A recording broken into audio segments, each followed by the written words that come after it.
Hello, good afternoon, everyone. My name is Kemi Arowo-Shegbe, a recent graduate from the University of Illinois at Chicago. I will be chairing this session, which is about the Industry Solutions Series 1, and the title for this track is The Future of Digitally Empowered Brokers. Bill Driggert here will be diving into this session and explore how brokers can use digital platforms like the Convoy to streamline freight operations, reduce expenses, and stay competitive in the evolving trucking sector. Bill will also go ahead to introduce himself. I want you to sit back, relax, and enjoy this track. And please remember to log into the app and rate this session, rate Bill as well. Thank you. I hope you enjoyed the session. Thank you. I tried to put up a very provocative title. I was hoping it would pull in more people, but we'll see who trickles in. You never know at CSCMP who's going to come in. But the title of the session is Digital Brokers Are Dead, Long Live Digital Brokers. I'll get into that, but first let me just introduce myself. I'm Bill Driggert, EVP of Trucking at Flexport. I've had a long history in this space, which will be relevant to some of this conversation. I was the fourth employee at Coyote Logistics. I spent 8 years there. Went to Amazon for 2 years, launched their freight brokerage, and then was a co-founder at Uber Freight, spent 7 years there. Came on to Flexport, and we last year acquired the assets of Convoy and have been bringing that back to market. I'll talk a little bit about that, but definitely throughout my career have been obsessively focused on how to improve brokerage operations through technology, drive automation, and drive efficiency and quality. So I've had a unique journey through that, through the industry, and I'll talk a little bit about that.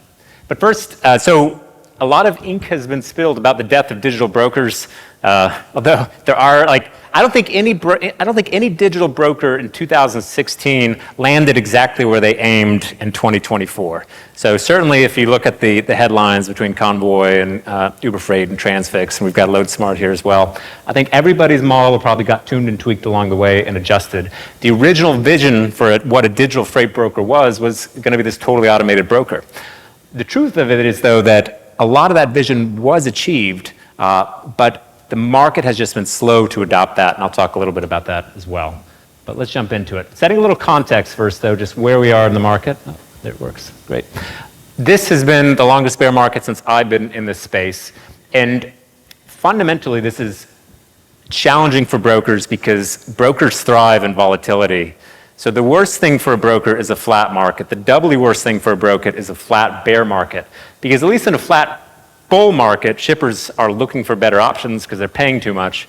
In a flat bear market, shippers are happy, shippers don't go to market, rates aren't variant, you don't get these surges. And what we've seen in the last 2 years is even during the peaks and the troughs and the hurricanes, you just don't see the same level of disruption you would in a typical market. That means less churn, less bidding, less engagement of shippers in the market, less need to get more carriers, more access to capacity. And it's this uncertainty too, where the last 2 years, going into bidding season, not knowing what's going to come the next year makes it very difficult to price appropriately as you go into that market. So we're in that market. Every broker is, I talked to a broker just last week, a broker that many of you might know, who said they're averaging $50 in margin per load. There's no way to cover your OpEx at $50 in margin per load. One of our good friends at ISO did a benchmark study where they came up with $153 as the average cost to serve for a broker in the market, which is about aligned with my understanding and my priors. So if you're making $50 margin average per load, there's no way you're even coming close to covering your OpEx. Now, what we've seen is through technology, through outsourcing, some brokers have been able to control that. Particularly, we saw a surge of BPO usage. So you saw companies like Lean and Rapido really blow up as OpEx got squeezed, because that is one channel to drive OpEx efficiency. But the other, of course, is technology. And I call it digital freight enablement versus digital broker, because when you talk about I don't like a lot of the terms used in the space because when I was at Uber, when we started Uber Freight, of course, everything was Uber Freight. Everything was called Uber Freight until we started Uber, and then it became digital freight management or digital brokers. But that encapsulated the idea of what these companies were trying to achieve, is that end-to-end execution. We talk about things like digital freight management or digital freight matching, but that's really just one piece of the puzzle. And as I think about digital enablement, it's really how do you use these new technologies and these new capabilities to solve every stage of load execution, from booking to tracking to payments. And why that's important is because what you saw in the market is the digital providers came in, you had massive investments with Uber Freight, Convoy, and others that built out end-to-end execution, so solved every part of that of the load execution lifecycle. Since then, you've seen companies come in and slice that up in different ways and solve pieces of that. There's been a confluence of new technology startups that solve pricing, or that solve payments, or that solve the tracking piece. And that's why, as you think about it from a brokerage perspective, it's really about how do I come up with a strategy to leverage the right technology at every step of the process. But I also think is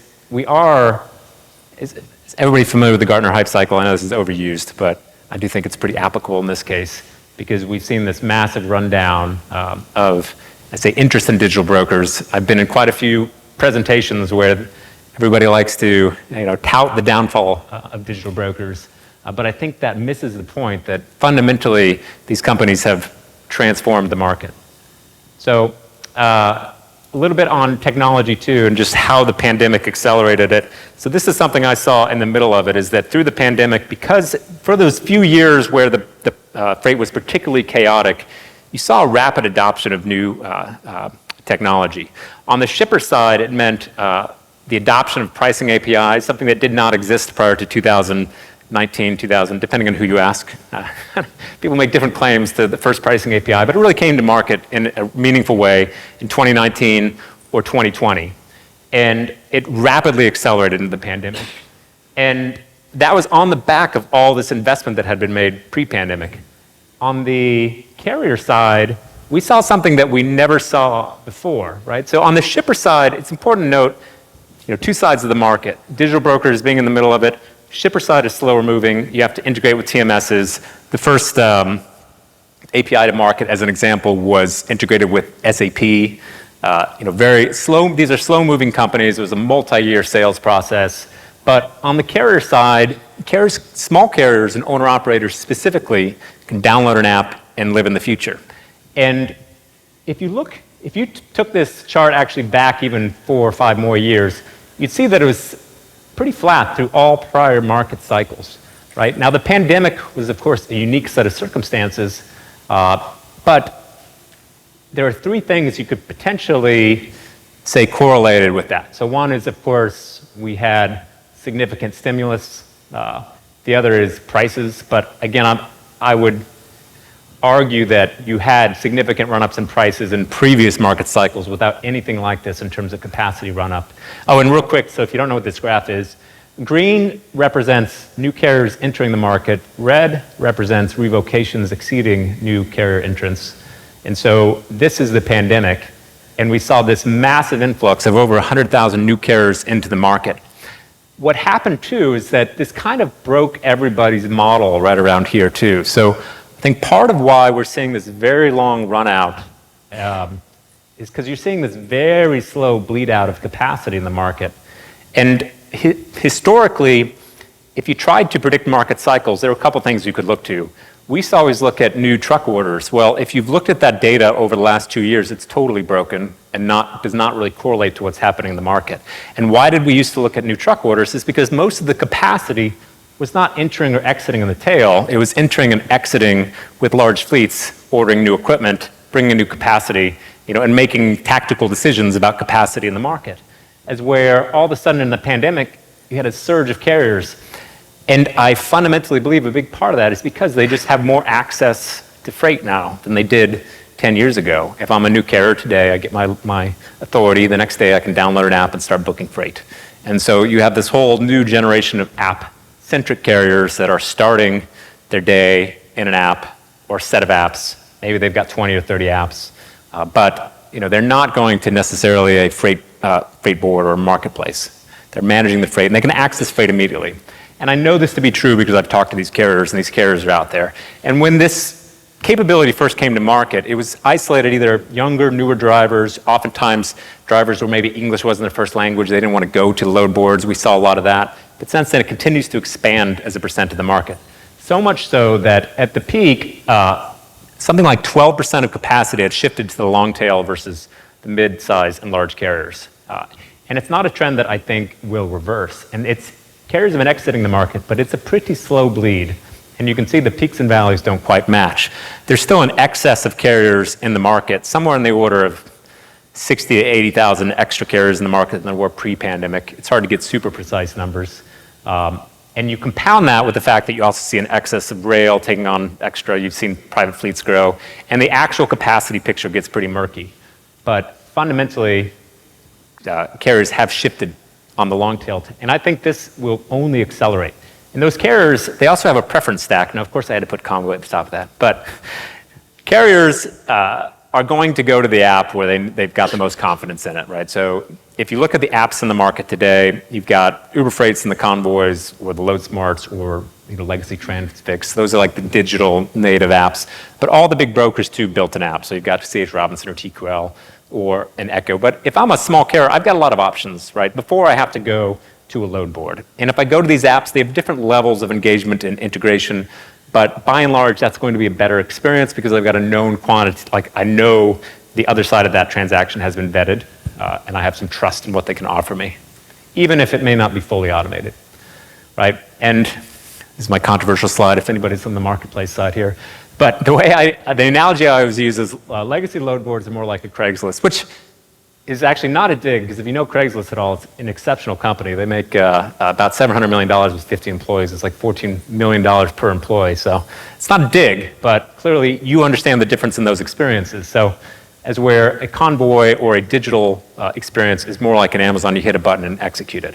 This is also just important conceptually to understand because, again, I think the early challenge we had in just selling this model in the market is a lot of people viewed it as digital freight matching or just this one slice of the transaction, when really it's about how do you automate it end to end, which then ties into, from a brokerage perspective, how do you automate every aspect of that through technology, right?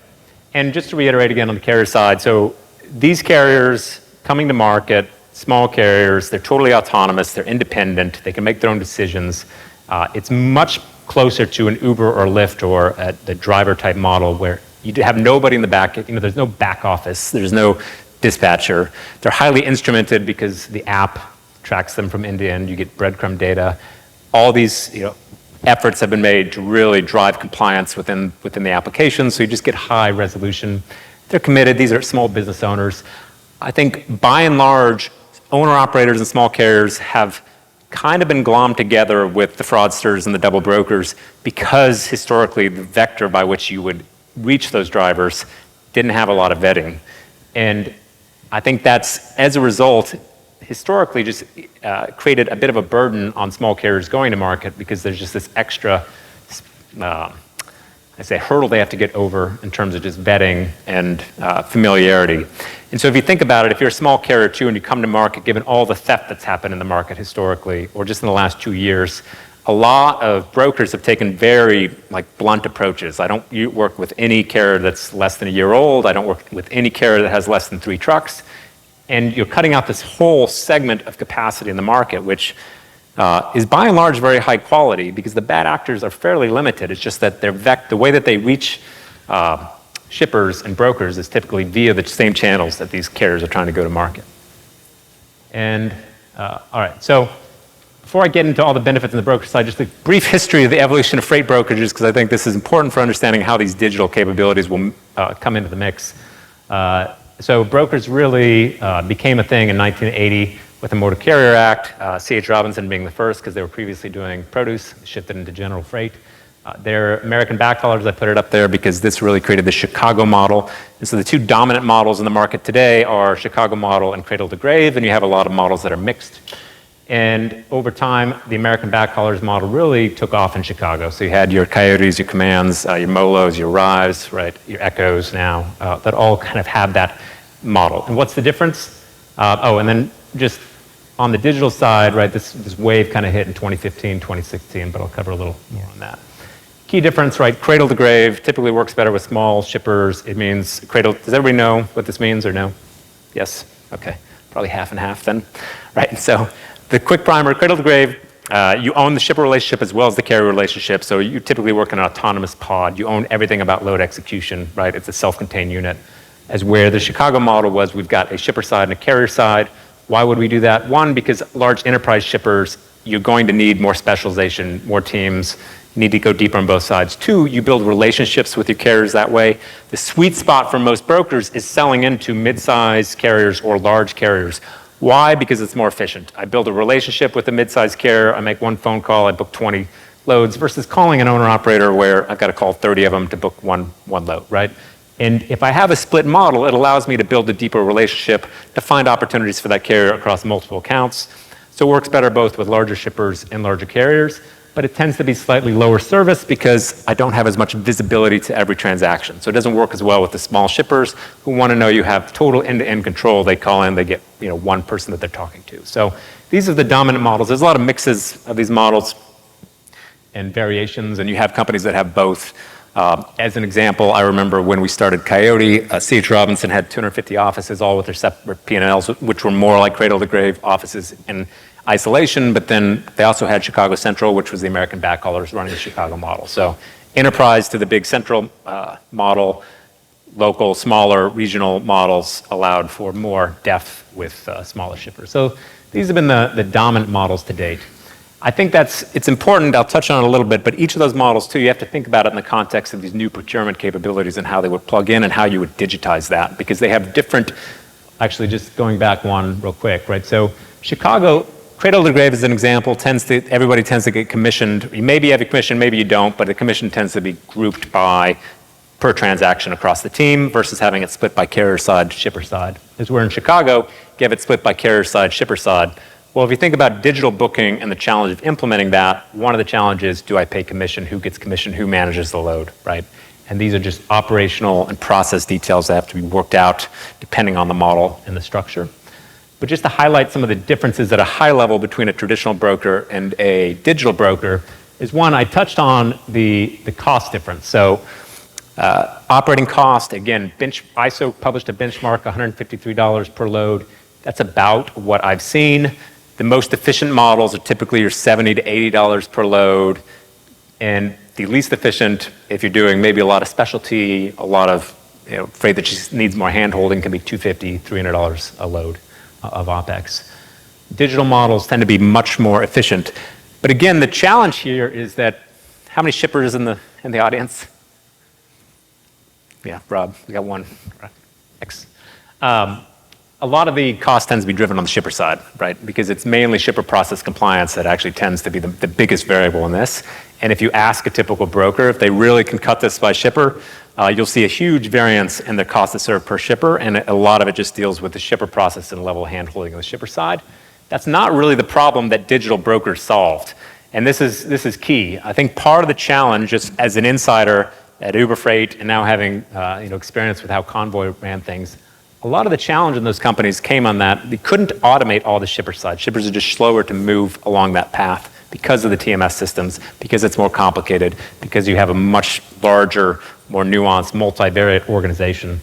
As where on the carrier side, we were able to achieve cost as low as $5, $10 per transaction, as where a traditional broker may be $75, a digital platform can achieve significantly lower costs because most of that operation gets automated, particularly if you're booking through these owner-operator or small carrier channels. The other thing is it's highly flexible. So the main constraint of a traditional broker is you can only make so many phone calls. You have a labor constraint. You have 10 people that can make 100 calls a day. Great, I can make 1,000 calls a day to carriers. That that 1,000 calls translates into a fixed number of loads I can book. And if I pour more loads into that, it means I can make less calls per load. My cost basis goes up. When you have a more digital platform, it's infinitely scalable. Well, not infinitely, but you can reach 10,000 drivers instantaneously. You can just flood that channel with freight. You may have to raise prices to cover it, but it's totally flexible and it gives you a lot more dynamics in terms of how you can manage your floor. I won't drain these totally, but on the service side, this is where there's multiple elements to service, right? Because there's the soft touch on the shipper side. That's something that the digital channels never really solve for, because it is a relationship-driven business. That never goes away. On the shipper side particularly, there's just an expectation of engagement. That is still there. But on the carrier side, if you have engaged carriers that are using the platform, you end up with a much higher service channel because you always have more control. There's no layer in between, right? You lose control with the carrier if you're working through multiple layers. Dispatcher, they're deciding on the driver, right? They're managing the tracking, right? Or you have to integrate with their systems. All those things add a little bit of either time delay or lack of control, lack of visibility. Is where if you're, think of it, Uber, is Uber a higher service channel or Lyft? I probably need to say Lyft now that I'm no longer at Uber. But if you work with Lyft, if you use Lyft, right, is that a higher service channel than a taxi, and why? And what are the fundamental reasons? Because you've disintermediated that, because you have direct connection with a driver via technology, right? And then last point, I'll just touch on this real quick. I think I gave a whole nother presentation on this like last year on the buying price and why from a small carrier, it's actually is fairly competitive. And then part of it is because half of the cost of a carrier is typically labor cost. And if I'm a large carrier, labor cost is fixed with my drivers. If I'm an individual owner operator, that's totally flexible. And I have a lot more flexibility. Also why I think we've seen such a slow drain of carriers in the market is that if I'm a single owner operator, much like being an Uber driver, maybe today I'm doing a construction, this week I'm taking a construction gig and parking my truck. I have a lot more flexibility in how I go to market. Cool. So I think I touched on all these pieces already. I think the other just key thing to point out is that on these marketplaces, you see 24/7 booking. About 30% of freight gets booked outside of normal business hours. You have freight get booked at 2 a.m. or 3 a.m. Carriers are on the road 24 hours, and typical like shipper or broker operations are not. It's 9 to 5. How many brokers in the audience? Yeah, all right. So peak broker booking time is typically like 7 a.m. to 10 a.m. Like that's when all the freight moves. But if I'm a driver, think of it from the other side. If I'm a driver or a carrier and I see that a load is available and I know you open up at 7, I'm going to call you, and vice versa. If I'm a broker and I know that the markets light up at 7 a.m., I'm going to try to just jam all that volume into just a few hours of activity. But if I know that I can log into an application any time of the day and there's going to be loads and they're going to be coming on any time of the day, it just changes the whole work process as well and operates 24/7, which is more how businesses are managed in the digital age.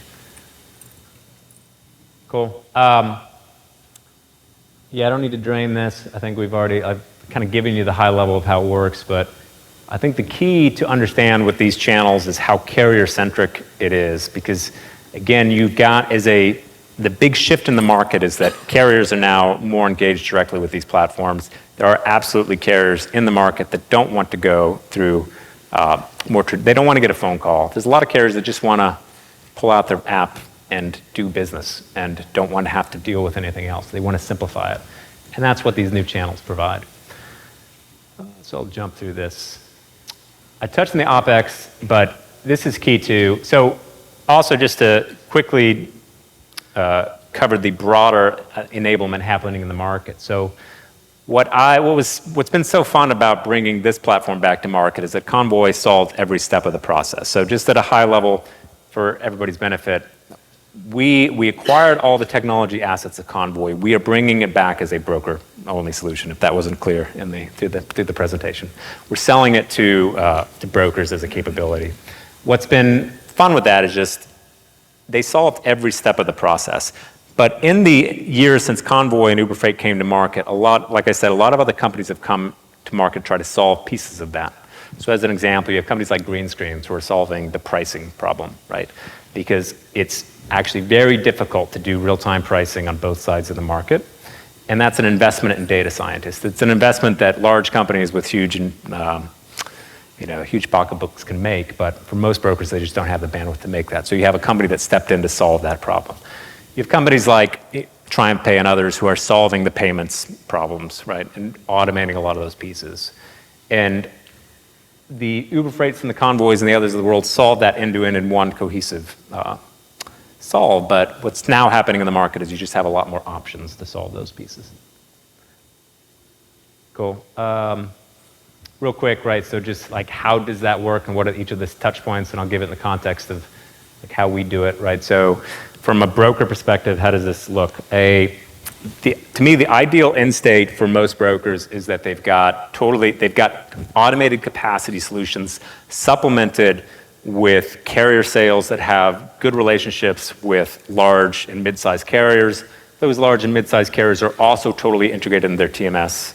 So I think first step for any broker, like, does your TMS provider share that vision of the future? Because I think that's where the market is going. On the capacity side, or on the long tail capacity side, like, this is what it should look like. You decide which loads are going to tender to the marketplace or to Convoy Platform. Those loads automatically tender over. State is managed in parallel. So if a carrier books that load, pulls it off your board. If you book the load, pulls it off your board, vice versa. Those things happen in parallel. Tracking happens in the application. So the carrier owner-operators using the application, you're getting full breadcrumb data along the way. All the milestones are being managed through the application. All that's happening automatically. You're getting perfect tracking resolution at a very high degree of precision. And I skipped a step. So security and compliance. New carrier never signed up with you before. Right in the app, they sign your contract. You get instant notification. You decide if you want to automate that. You can run additional compliance checks, but that whole piece is automated. No need to touch the carrier at all. Goes through so now, carrier logs in, they bid, they book, new carrier, they book the load, manage the tracking end to end, arrive at the delivery, take a picture of the POD, you approve payment, payment goes through the platform. From a carrier perspective, all of that was one seamless experience end to end. Again, Amazon versus Craigslist, right? They never had to leave the application. And because they never had to leave, for them, that's a much higher quality experience, right? It's a preferred experience. I know what I'm going to get through the process. I know that I got quick pay payment options. Of course, I'm going to go there first if I've got access to another load. From the broker perspective, again, all that happened just effortlessly, magically behind the scenes.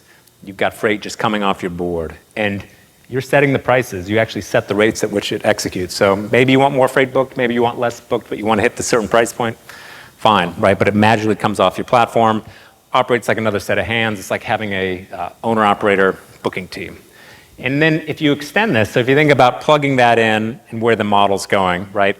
With the mid-size to the large shippers, you can, today there are opportunities to integrate with them with the right TMS where you can feed them freight back and forth. You can do automatic booking, right? They have the capabilities. This is a supplemental channel. There's no reason you couldn't architect a system where a significant percent of your freight is just getting automatically moved on the long tail via a product like this in a Convoy platform, with the mid-sized carriers via direct integrations, or large carriers via direct integrations. But it really changes that whole dynamic where if I'm a carrier sales rep, then I really am selling, right? I'm not managing the transaction. The whole point is the end state should be transactional management goes away. I'm managing exceptions. I'm managing relationships. Like, that's the value add at the end state. I'm trying to be conscious of time too. Cool. Yeah, and then quick note on AI. So we actually, I do think this is going to be the next wave of automation, and I think it's really going to take off in 2025. But we are using outbound AI calling. There's a lot of, people like to bundle it in because there's a lot of different elements of AI. Of course, what we're all excited about is generative AI. But we also use AI through machine learning models in our bidding process. These are tools that have been developed and refined through significant investment. But I think the exciting thing going into 2025, though, is that these generative models are starting to get to a point where they clearly are value adds. And if you're just measuring on results, they are lower cost to achieve similar results. And we're seeing that internally. We use them. We use AI outbound calling for carrier re-engagement, negotiation, getting carriers onto the platform, a lot of that inbound calling. But I think that's the next phase as well. But what's interesting with that, if you think about how these models work together, is there's different effective channels. And if I'm a carrier, and today I'm getting one AI call a day, and I'm kind of like, at first I don't recognize it, but after a while I kind of figure out, okay, this is AI, I'm just going to, whatever. There's a load at the other end of this call, so I'm going to talk to it, which is kind of the attitude when they do figure it out. It's like, okay, I know this is AI now, but so what? I'm just going to continue the call. Maybe I'll try to play around with it a little bit and have some interesting interactions. But that's today. If you can imagine that as this stuff takes off too, in a year from now, I'm getting 100 inbound calls. Well, what's that going to do? I'm going to start filtering those calls but I'm also going to just revert to previous channels, right? I'm going to go to the app. I'm going to go to the web. I'm going to only call outbound. I'm not going to take inbound calls.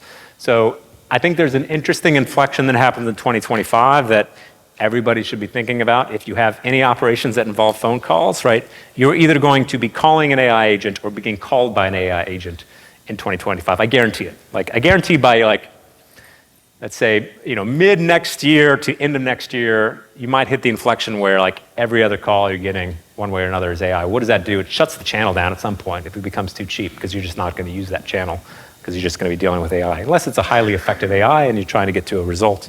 But I can see that refocusing people back to apps and other channels. So it'll be interesting to see how that plays out. I think if anybody has operations, you should be exploring these options. I'll say that there are like 50 companies out there. Only a few of them are actually good. And we're kind of hitting that inflection point now. Has anybody used AI call agents yet? Nobody. Yeah, so we're early. But trust me, it's good. It's going, I was skeptical. We tried it early on. I tested some of these companies, and it was highly robotic and terrible. And I was like, this is never going to work. And then like 6 months later, I heard a demo. I was like, oh, like this is going to work. So 2025. That's the one prediction I'm going to make that you can hold me accountable to next year. Cool. So just to close it off, tips. I touched on a lot of this. I think as a broker, most important is TMS is really the keys of the kingdom. So finding the right TMS that you can engage with, that has capabilities, that is forward-thinking, that has these partners at the table that you're working with. The next is really just thinking through a digital strategy at every step. Again, there's companies that have come in to the space at every step of the transaction, evaluating that. We are really positioning our tech as the access to owner-operators as a capacity segment and automating it end-to-end. But there are other companies that are working across different slices or verticals. But certainly, I would be out there trying to understand those capabilities. There's just been a lot of, I think, sorting and filtering of what actually works that happened through the pandemic as well. A lot of companies have turned over, a lot of them have run out of money, but the survivors and the companies that are actually making an impact now, like we are on that other side of the curve. So we are in this moment in time where what works is coming to the fore, and the companies that are still here do have something to offer, and it's always valuable to know what's out there. And then, I published a blog post a few weeks back about this third point here, which is specifically thinking about a digital strategy in the context of your particular structure, because this is something that just takes a lot of internal work in terms of incentive structures and thinking about process improvement and how are you going to pay people, how are you going to allocate loads, who owns which carrier relationships if they're just coming through automatically, like how does that work? Like all of those are internal organizational and process problems that as you become more digitized, you just got to work through. And then the last, I think, is somewhat redundant, right? But just staying abreast of technology. I'm actually surprised that nobody has used AI calling in here because it is something, it is getting traction, I'll just put it that way. And several big companies are starting to leverage it. And we went from like 50 calls a day to 2,000 calls a day, just like that. Once it was like, hey, it works, turn it up. So I think it's going to get traction very quickly. And then, check out the Convoy platform as well. I'll leave it for questions now. So, questions?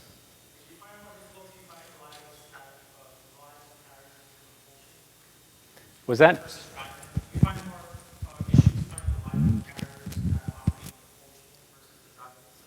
Yeah, it's a smaller pool to begin with, but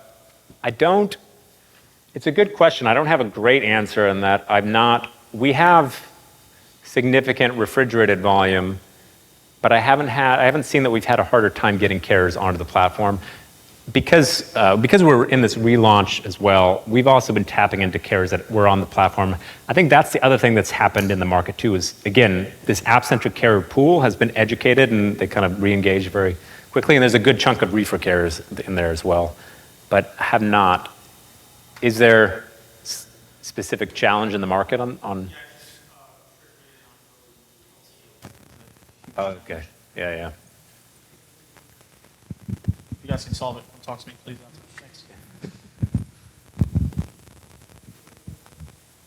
Other questions?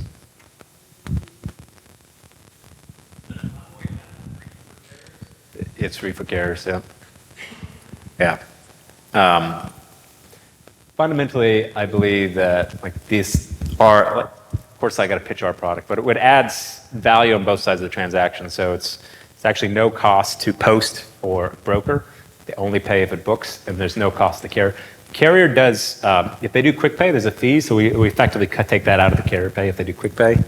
So there's a little, like some percent gets out of the carrier pay, but there's no cost to use it or just access it.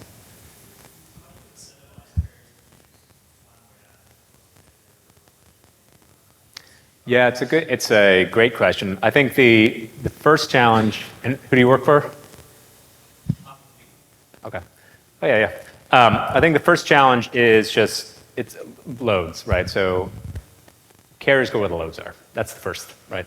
But there is definitely a preference stack, which is what I tried to highlight. You want to be the first one they go to, and why would they go to you first? Because they know that there's some guarantee. Oh, what a shock. It's that consistent experience. Like, why would you go to Amazon versus Craigslist? That's also why I try to use that analogy, because I think people can then immediately get it. Yeah, I go to, like, my usage of Amazon goes up every year, and they do fine tuning to just make it a better experience. Like, it's easier. In fact, I ordered some gym shorts to the hotel because I forgot my gym shorts when I came out. So, right. But it's just like you use it so casually now. And why? Because it's a complete end-to-end experience, and you know every party is vetted, and you can also read the ratings. There's just so many elements to that. So it's on us to make sure that the carrier experience continues to be elevated. But a big part of it is that carriers get that, it's the payment guarantee is a big part of it, right? That I know I can do 2-day pay. We have over 90% adoption of quick pay because these carriers know, oh, I can just do 2-day, great, easy. And that's a big part. But also that there are absolutely carriers that do not want to get called. They just want to be in their truck and they just want to work on their app and do their, live their life. And so being able to do that end-to-end with no disruption, some of the other apps don't have that same end-to-end capability, but there's just more manual intervention. Now, brokers may call the carrier, but carriers know they're going to get a fairly consistent experience. Yeah, it's like, we do quick pay, so 1-day or 2-day quick pay, and that's, yep, exactly.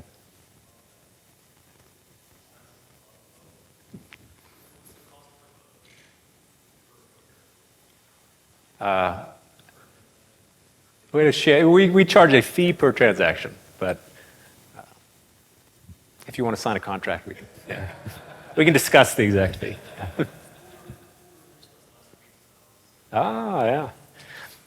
Yeah. Yeah.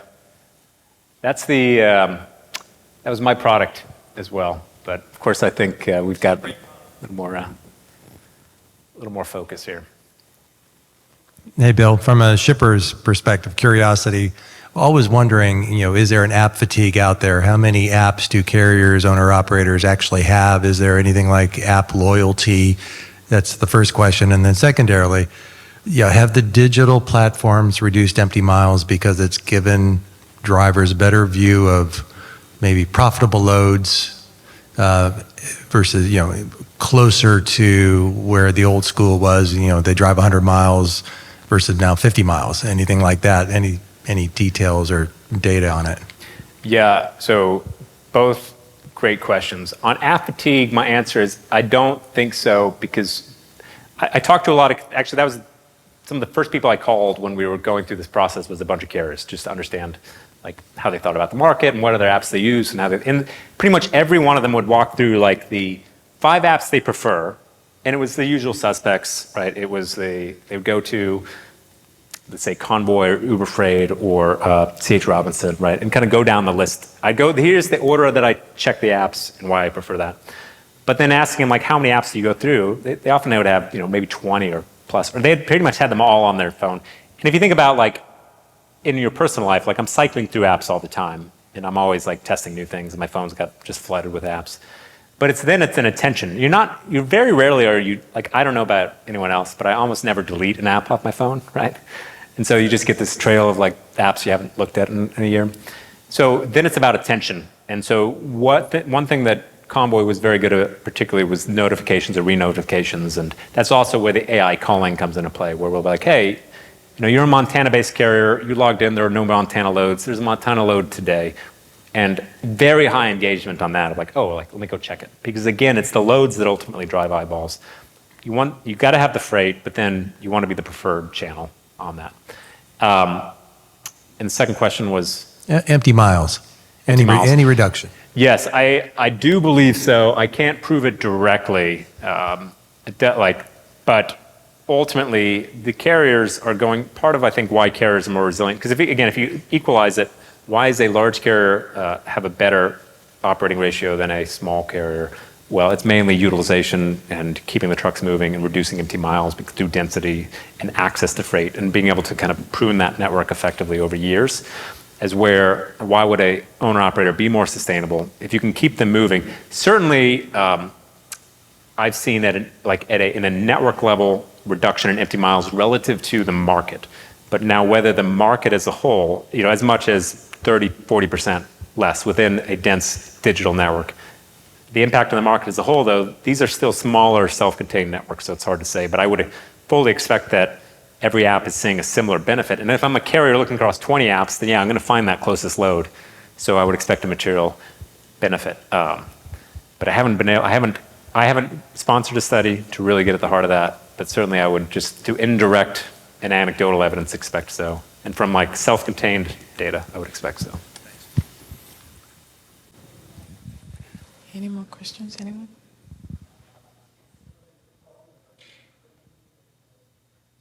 Well, I think I have a question. And my question is, so what are some of the key strategies brokers can implement to reduce fraud, in this digitalized Reduce fraud? freight? Yeah. Yeah, this is a good one. Of course, there's companies that have stepped into space specifically to address this question. We have an advantage in our network because we have device level information, so we have device ID. We can see drivers.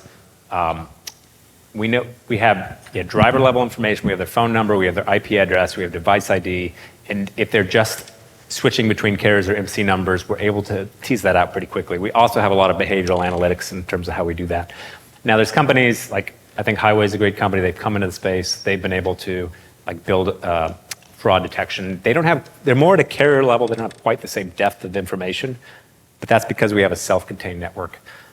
This is something Convoy invested in quite heavily, and I wish I had the 20 slides on this because effectively we generate a network graph for every new user where we try to identify connections to any prior fraudulent actors and then weight those, and then if there's any suspicion at all, they go on a waiting list and we may do a manual check. But if there's strong connections, we just cut them out of the network and eliminate them from the network. Those strategies aren't replicable without that same device level information. So freight's not moving on the platform. But this is something where we think there's a lot of capability to collaborate with some of the other players in the market to just come up with better fraud detection. And we're on our head of fraud, Eric Libby, is on a council with a lot of other large brokers where they get together periodically and talk through strategies and approaches. So there's definitely and if anybody's interested or I can point you to Eric Libby and he can get you in touch with that council because I think I know there's a lot of good conversation because they're very quick to identify, new fraudulent actors and get ahead of that, not just outside of the normal channels because there's been such a keen focus on it. But I do think that individual driver level data really, because it's a bad driver moving to a new carrier, right, which is very hard to identify if you don't have that driver level information. Any question?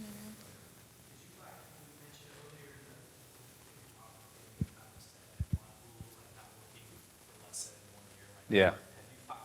Being able to access that segment because of what you said, like that. Yes, yeah. That's where we're able to work with brand new drivers because, he was asking are we able to access additional carriers because we don't have those blunt rules like some of the other carriers or brokers where it's I don't work with drivers that are less than a year or I don't work with carriers with less than 3 trucks.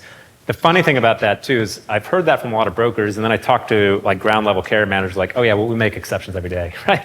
It's I've never found a broker that didn't have some exceptions or some process for escalation and exception. But yeah, absolutely. And I think that's also the earlier question around carrier preference. You want to get the drivers that are brand new, that are high quality, that oh, you're their first source of loads, and maybe they can't get loads on the other apps because they have more rigorous rules. But you can verify that they're honest and say who they are, and maybe others just don't have the same precision to do that. Any more questions, anyone? So can we just give a round of applause to Bill for this insightful section? And thank you all for attending. Please, if you are yet to, kindly log into your app and rate Bill and rate the session as well. Thank you.